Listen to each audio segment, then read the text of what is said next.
Good evening.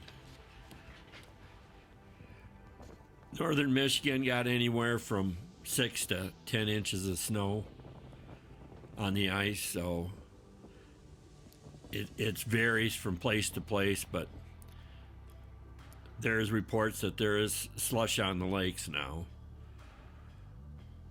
And ice conditions are the same as they were last week, as you have to get north of M55 to find ice. Cadillac, Lake Missaukee, Houghton Lake, St. Helen have 7 to 9 inches. Portage Lake has 4 to 6 inches. Perch fishing's been fair there. Skeegamog, 5 to 7 inches. And perch fishing's been real good there. Otsego and Margarita, 7 to 9. And fishing's been fair. Burt Mullet and Black reports of anywhere from 4 to 7 inches. But you got to be real careful as the thin spots are covered by snow. So I wouldn't recommend taking any kind of vehicle out.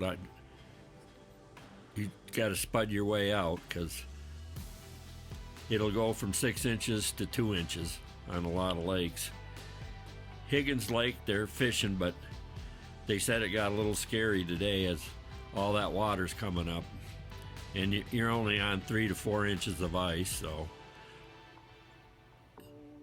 Higgins Lake is sad, but it's not that good this year for ice fishing with the bad ice. But the south end's got a little bit better ice, but I didn't see anybody out on the lake today. So we'll keep you updated, but we did get some snow, so all the lakes have snow on them, and there is water coming up, so you are going to run into slush. But the fish have been biting.